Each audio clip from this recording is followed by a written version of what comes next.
Buongiorno produttivi, con grandissimo piacere vi presento il mio nuovo esperimento orribile, direi veramente sì, perché esteticamente magari non è bellissimo, però diciamo che voglio fare così un po' vedere come si può coltivare il pomodoro in vaso, senza vaso se vogliamo, perché sono come vedete tutti materiali riutilizzati, va bene? In questo caso abbiamo sono bidoni dei nostri concimi che erano danneggiati e quindi li ho adibiti così a vaso e, e altra roba insomma da riutilizzare. Quindi sto cercando di ecco, coltivare queste piantine così con quello che ho a disposizione. Giustamente noi siamo in un'azienda agricola, quindi magari abbiamo tante cosine che possiamo riutilizzare, però in molti casi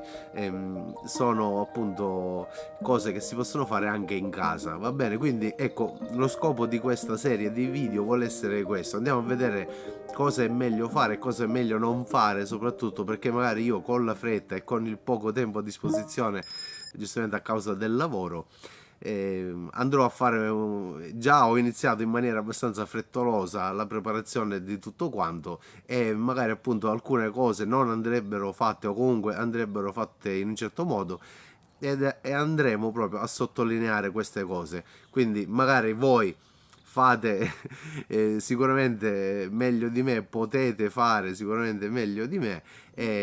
Iniziamo, ecco, partiamo dalle piantine, va bene? Giustamente. Allora, queste piantine me le hanno regalate, quindi non mi potevo tanto lamentare, però si vede che sono abbastanza stressate. Da cosa si vede? Intanto dalla colorazione che è abbastanza scura, quindi un verde abbastanza scuro, anzi adesso dopo qualche giorno sono migliorate perché le ho trattate, questo lo vedremo dopo. Bene, l'altra fonte forte di stress qual è? Se andiamo a guardare bene queste piantine non hanno la parte apicale praticamente, hanno le femminelle direttamente, quindi hanno perso la parte apicale. Questo ovviamente è successo perché c'è stato qualche trauma molto forte. Ora noi non ci è dato sapere in vivaio cosa è accaduto, ma sicuramente appunto qualcosa di notevole. Potrebbe essere in questo caso, visto il periodo, ad esempio un forte stress idrico, magari in una parte ecco, del vivaio dove l'irrigazione non è arrivata bene costantemente e quindi alcune piantine sono rimaste un po' più indietro se vogliamo e questa sofferenza ha causato la mancanza della parte apicale. Bene, però per il resto, se andiamo a vedere l'apparato radicale, è importante, è molto ben radicato. Infatti, si vede il vasetto quando vai a tirare fuori la piantina, insomma, resta la forma del vasetto, si vedono tutte le radici e sono di un colore buono, molto chiaro. Ecco, queste sono indicazioni, magari quando voi andate, se magari le comprate le piantine, andate un po' a esaminarle, sono aspetti molto importanti. Se sono piantine che autoproducete voi, potrebbe accadere una cosa del genere, pazienza, l'importante è non lasciarle troppo nel vasetto, in questo caso, perché già sono appunto stressate. Se poi ancora noi facciamo crescere le femminelle con la piantina in vasetto, ecco, si potrebbero avere problemi più gravi. È molto importante lo stato di salute della piantina quando andiamo a trapiantarla sia nel terreno che in vaso e soprattutto vi consiglio a me come a tanti altri operatori professionali piace andare a lavorare con le piantine giovani, quindi più piccole, quindi meglio piantine più piccole che piantine troppo grandi, va bene, magari che già hanno le fioriture, va bene, se andate ad acquistarle soprattutto, ripeto, e magari a prezzi abbastanza alti, non prendete piantine troppo grandi, ma magari aspettate qualche giorno e andate a cercare delle piantine migliori perché è fondamentale, è alla base, giustamente, la piantina deve essere, non dico perfetta, ma buona per iniziare bene, ecco, è una cosa abbastanza scontata. Andiamo al dunque, quindi i vasi. Questi vasi, quindi ho preparato, come dicevo all'inizio, ho praticamente tagliato malamente col coltello addirittura alla Rambo questi bidoni di plastica che sono molto robusti, quindi di solito li riutilizziamo, ma questi erano danneggiati, ahimè, durante il trasporto, quindi non utilizzabili, sarebbero stati in pratica da smaltire, e invece così gli do una seconda vita o chissà magari una terza, non lo sappiamo, prima di essere smaltiti. Va bene, il resto sono altra roba, sempre secchielli, sempre di prodotti bio che utilizziamo noi in agricoltura. Se seguite il canale magari li conoscete. E niente, cosa ho fatto? Ovviamente ho praticato dei fori in modo da far fuoriuscire l'acqua in eccesso. Perché? Perché nella coltivazione di pomodoro è una cosa essenziale alla base, va bene? Alcuni concetti li abbiamo visti e rivisti nel canale, però magari per chi è nuovo ripetiamo rapidamente le cose più importanti e basilari per una buona riuscita di una coltivazione di pomodoro, sia in vaso che nel terreno, ovunque volete mettere delle piantine di pomodoro. Quindi devono drenare. E sta di fatto che, già che ci siamo, lo diciamo, al pomodoro non si deve dare mai troppa acqua. Sono le eccezioni quando andiamo a dare tanta acqua. Ad esempio, quando lo andiamo a trapiantare, quindi dal vasetto lo andiamo a mettere, in questo caso in dei vasi così di fortuna. Vabbè, ma di questo ne parleremo fra poco nello specifico. Un'altra cosa importante è che è meglio prima fare le piantine. Se voi coltivate dei semi, ecco, magari da un sacco di tempo li riproducete, andate a fare prima le piantine nei vasetti piccoli e poi le andate a trapiantare quando sono a un giusto livello di crescita, bene, soprattutto a livello radicale. Ecco, la cosa importante è che deve essere sviluppata la radice prima di andarli a trapiantare, perché comunque sia provochiamo un più o meno grande stress alla nostra piantina, va bene? Quindi se l'apparato radicale non è abbastanza maturo, se vogliamo dire, non, ecco, non sarà una buona cosa. Non sarà una buona cosa. Andiamo avanti. Come ho preparato il terreno in questo caso? Proprio sono andato a prendere nell'orto, che fra l'altro con la primavera è pieno di erbacce di ogni tipo, non è concimato da un anno, quindi il terreno sicuramente è abbastanza ricco e fertile, perché noi lo manteniamo sempre con le nostre pratiche agricole, lo manteniamo abbastanza ricco organicamente e anche microbiologicamente, però ovviamente è così, insomma, all'aria aperta pieno di infestanti, e in pratica le abbiamo tutti qui nei nostri vasi. Va bene, quindi ho preso la terra dell'orto. Se voi non avete modo di fare questo, andate a prendere, a procurarvi del terriccio. Va bene, per il pomodoro io vi consiglio il terriccio, ma anche per tante altre cose è meglio il terriccio. Sicuramente per andare a fare le piantine, la torba si può utilizzare, va bene, perché le radici si espandono facilmente nella torba. Il terriccio è molto meglio per la questione vaso, va bene, per andare a fare il nostro vaso bene. Un'altra cosa importante che vi consiglio di fare è di non pressare. Quando andate a riempire i vostri vasi, non pressate il terriccio o la terra, il terreno, quello che sia, ma andatelo a mettere lievemente. Ovviamente non si può lasciare troppo. Scusate, intanto qui inizia a fare caldo, siamo all'interno di una serra e si vede dietro di me c'è un altro esperimento, ecco, ma di quello ne stiamo parlando in un'altra serie di video. Tornando al discorso, stavo dicendo, ovviamente non possiamo lasciare il terreno troppo così arioso, diciamo, il terriccio, quello che è, dobbiamo lievemente farlo, ecco, adattare al nostro vaso senza pressare. Ecco, non pressiamo in questa fase, va bene? Quando prepariamo. Cosa ho fatto io? Dicevo, il terreno non l'ho riempito completamente il vaso, ho messo questo terreno perché poi ho messo alcune cose di base. Ho recuperato ad esempio del concime pellettato organico vegetale, che è quello che utilizziamo noi così per fare massa organica nel terreno, soprattutto nella vigna lo utilizziamo quello. Sì, abbiamo anche la vigna da uva da tavola. Ne basta, il dosaggio è semplice semplice, ogni vaso un, ecco, una manciata che va in una mano, vi farò vedere le foto. Sì, perché non si deve ovviamente esagerare, non dobbiamo pensare che più mettiamo meglio è, bisogna equilibrare bene un po' tutto quello che si va a dare. Va bene, può essere, cioè potrebbe non essere molto adatto quel tipo di concime, ma avevo quello, sarebbe meglio in polvere, sempre organico vegetale, magari in polvere, ok? Ora molti chiederanno ma qual è il prodotto specifico che utilizzi? In questo caso noi utilizziamo quello che costa meno, va bene? Perché sono ammendanti praticamente che appunto servono a fare massa di materia organica per le nostre radici, ecco, e quindi non c'è bisogno di andare a prendere qualcosa di... Le caratteristiche devono essere appunto qualsiasi ammendante bio, va bene? Quello più economico che trovate va benissimo. Oh, poi, cosa ho messo anche?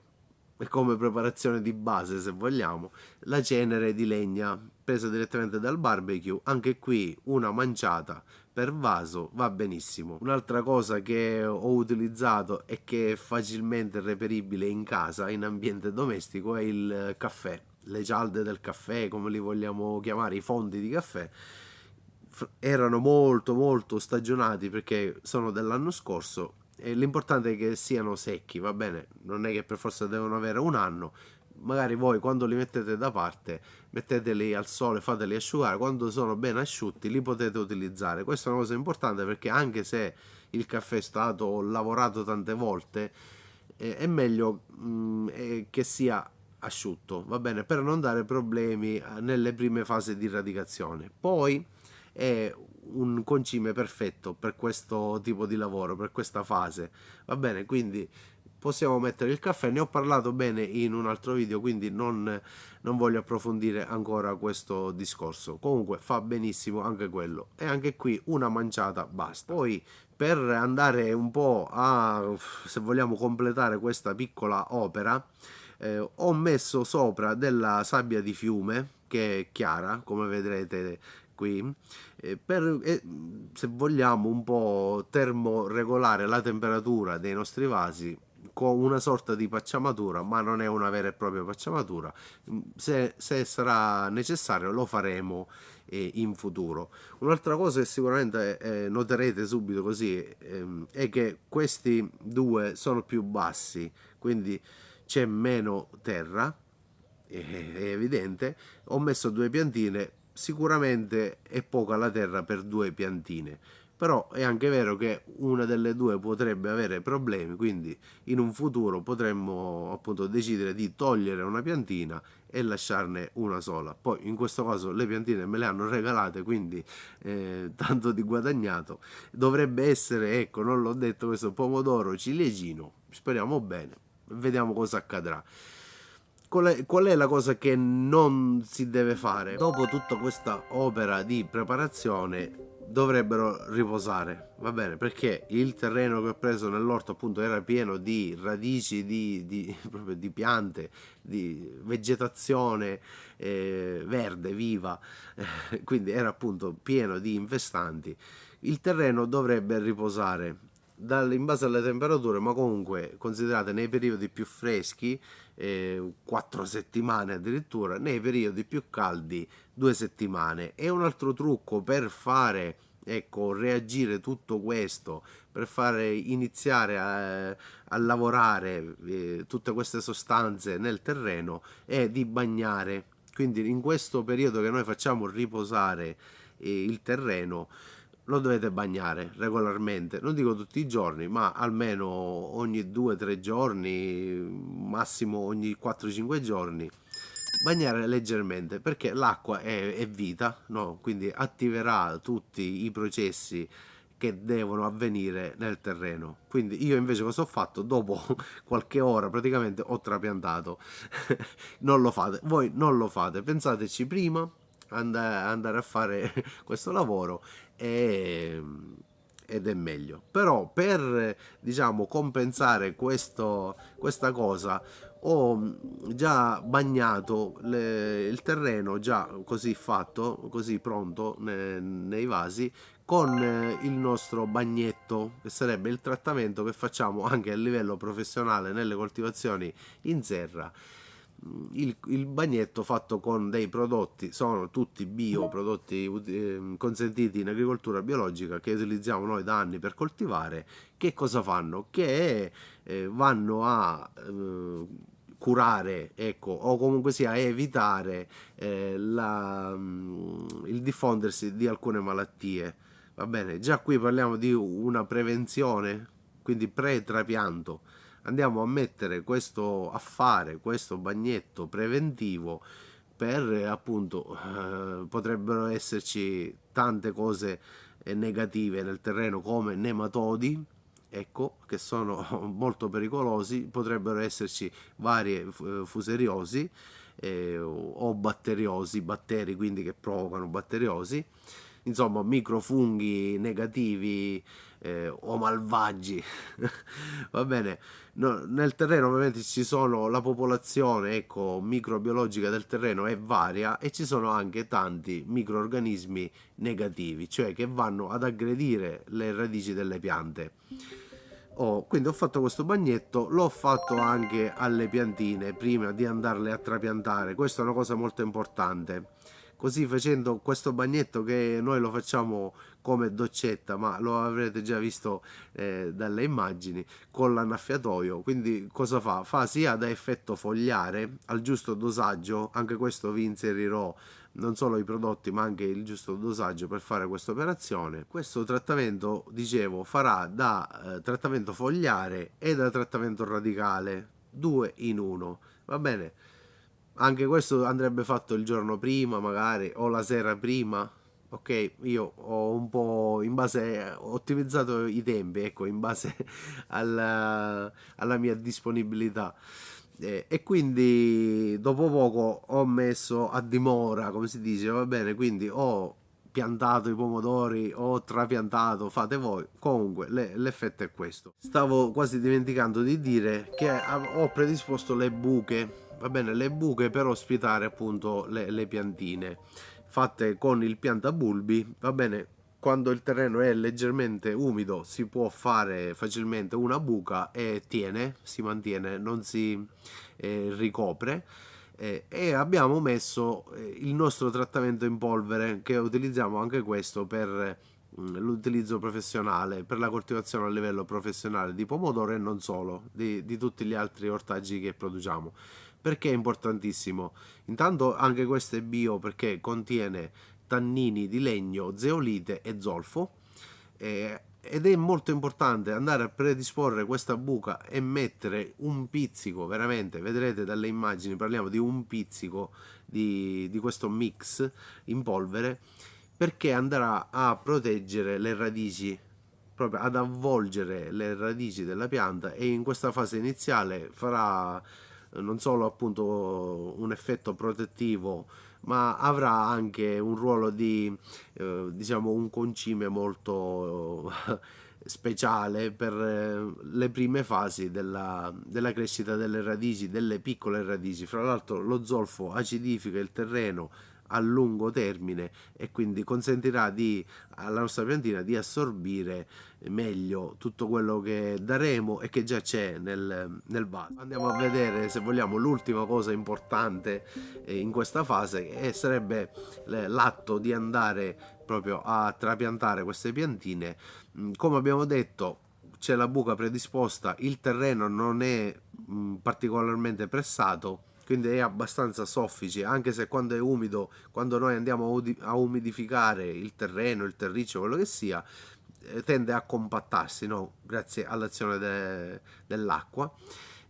Andiamo a mettere la piantina a un livello ecco, non deve essere troppo bassa.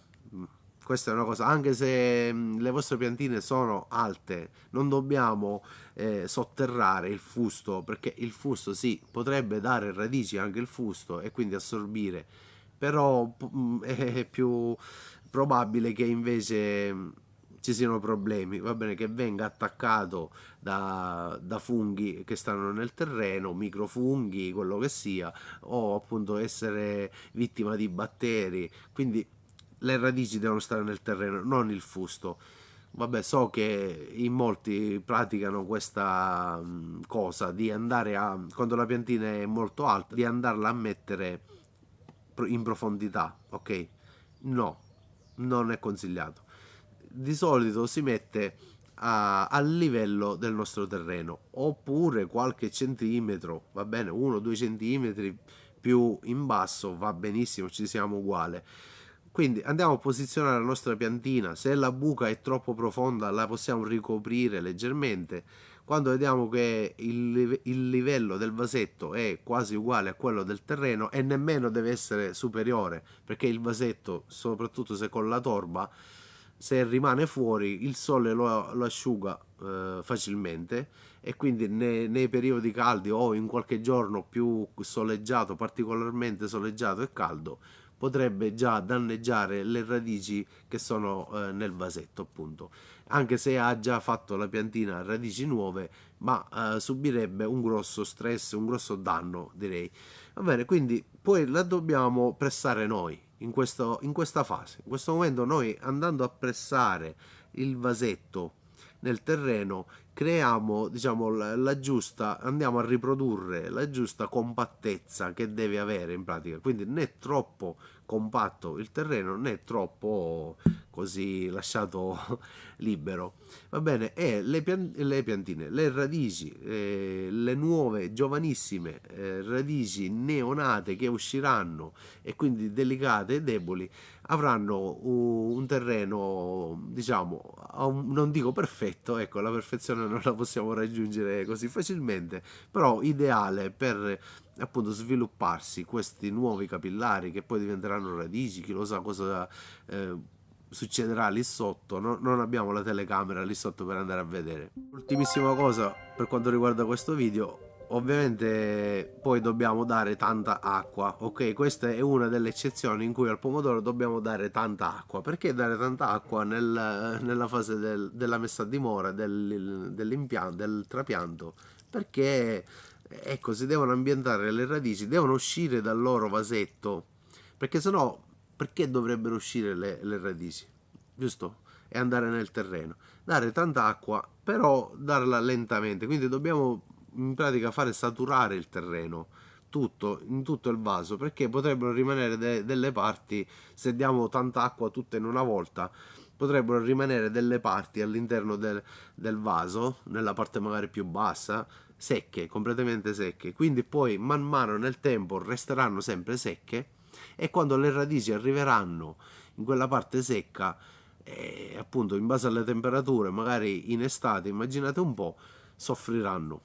Si creeranno delle disfunzioni idriche che possono portare a dei problemi grossi, come ad esempio il marciume apicale. Questa è una delle cause del marciume apicale. Va bene, io vi ringrazio tutti per l'ascolto, fate tutte le domande che volete. Questa serie di video appunto vuole essere un insieme di consigli buoni e quindi cose da fare e cose da non fare. Ovviamente se avete dei dubbi, qualsiasi cosa, ci sono i commenti proprio per questo, sarà un piacere rispondervi. Vedremo cosa accadrà. Ovviamente le condizioni non sono ottimali di quello che ho preparato, quindi non so come andrà a finire. Potrebbe essere un esperimento breve o lungo o medio lungo, chi lo sa, ma lo seguiremo, e man mano, la cosa bella è questa, man mano vedremo cosa accadrà e vedremo il perché e come rimediare ai problemi, cosa possiamo fare. Comunque già in questo video ho messo tanta roba, quindi intanto ripeto, rinnovo i ringraziamenti, iscrivetevi al canale se non l'avete già fatto e ci vediamo nel prossimo video.